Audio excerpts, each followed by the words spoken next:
Hey guys, this is Whyt Manga here with a new video on how to scan manga/comics, specifically line art. So for an example, I'm going to be using the pages that you see in front of me, which are the last 5 pages to end chapter 13 of Apple Black Volume 2. Now, first question out the gate, I use a Mustang A3 USB Pro scanner 1200. I know there's like a 2400, but I think those like represent the DPI. But that's the type of scanner I use, and I know I got it for around $200. Actually, maybe $170. I can't remember. But I've had this scanner for 5 years now. 5 years, and I've changed my computer like 3 times. So I recommend it, and it's big enough to scan B4 paper, which is what I use. And in fact, B4 paper is much smaller. I think you can scan A3 paper. So highly recommend it. Right out the gate, you should have some scanning experience, at least a little bit, to fully grasp this video. But there are all sorts of software that I've used to scan in the past. Back when I used to use a PC, I even used like Paint to scan in, and you go to File, and you scroll. Has this like menu, the drop down menu, and it asks for the devices on what you want to scan and blah blah blah blah blah. But for my Mac, which is what I use right now, I use a software called Image Acquire, and through Image Acquire, that's how I scan my pages. So here, once you're there, Image Acquire will kind of like search on what scanners are attached to it. So you have the Scan Express A3 USB 1200 Pro. That's the Mustang scanner, and you want to make sure you're on line art. You want to make sure the DPI is 600. Usually the higher the better, but the thing is, the higher then there's more. It takes up more memory. Memory, and you don't need that. 600 to me, 600 DPI is what I recommend. 300 at least, and that just helps to get the best quality, best resolution of the page. You can scan in higher and then edit the pages later on, but that's up to you. And here I hit on preview so that I can see what's actually, because the page you're seeing right now is not the page that's actually within the scanner. Now it's changed. This is what's actually in the scanner.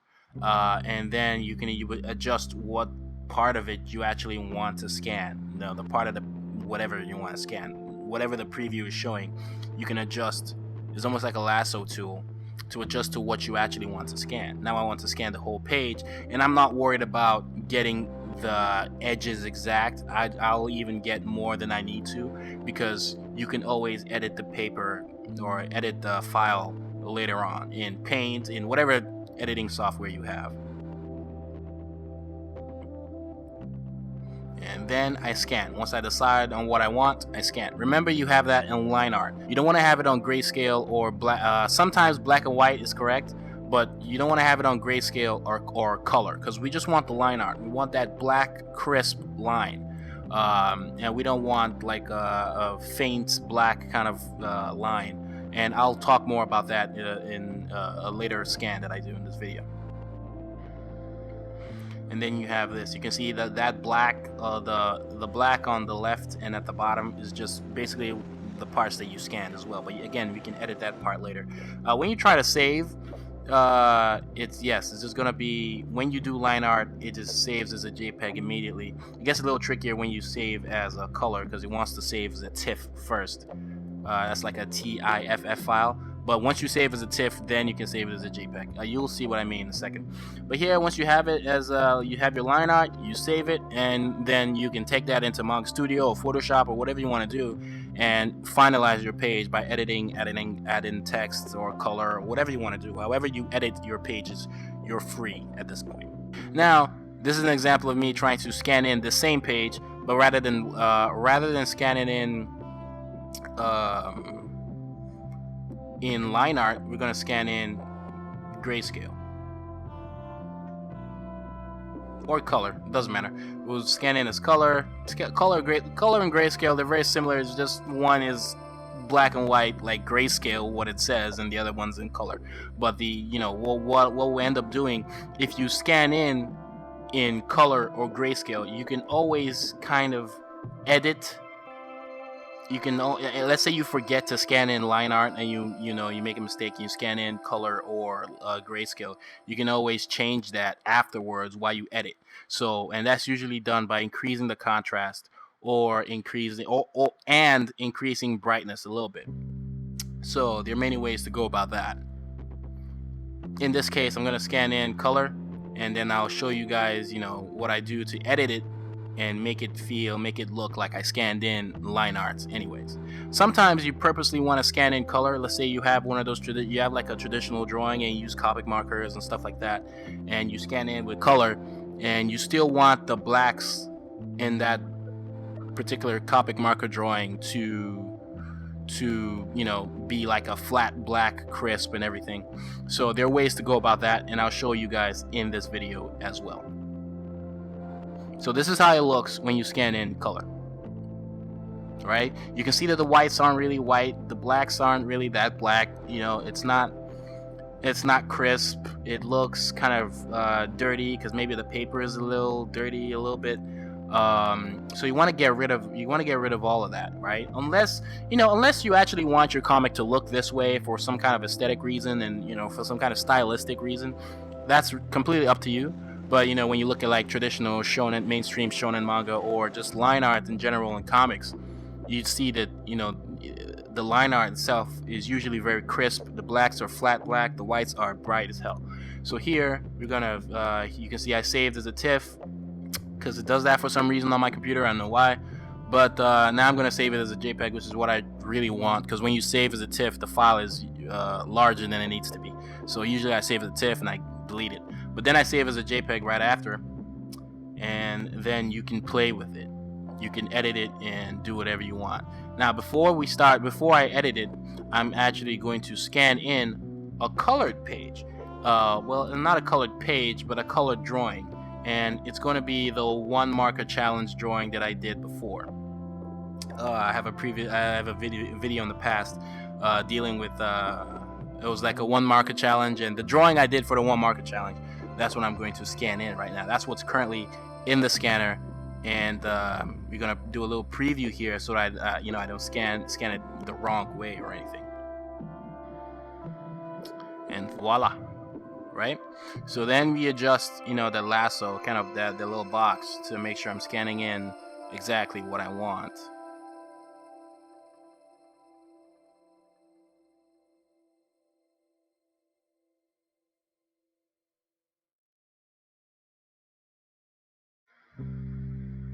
So we hit that, we scan, and we move on.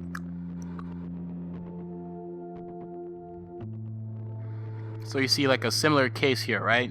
You can see the whites, it's not that white. I mean, some parts of it are, but it's a little dirty. The blacks aren't really like a full black. Again, unless this is actually what you want. I'm going to show you ways to get like that actual crisp black. So again, I save as a TIFF and I get rid of that, and now we're going to save as a JPEG. Now that I have both files, we're going to open them up. Probably open them up at the same time. And I'm going to work on them individually to show you what I mean. So here, if I wanted to get those blacks completely flat, on the Mac, you would go to Tools and then Adjust Color. So you go on Tools, then Adjust Color.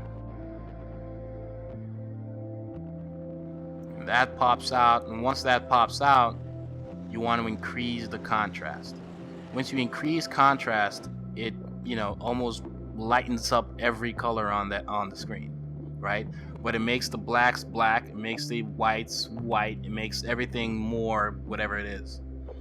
And you want to increase it. You don't want the colors to be too harsh. You just want to get it to where all the blacks are flat. Once you have that, you're pretty much golden. And then you can increase like the exposure. And on some computers, other software, you may not be working with a Mac. Whatever you're working with, the idea is to increase the contrast, and in some cases it wouldn't be exposure, it might be brightness.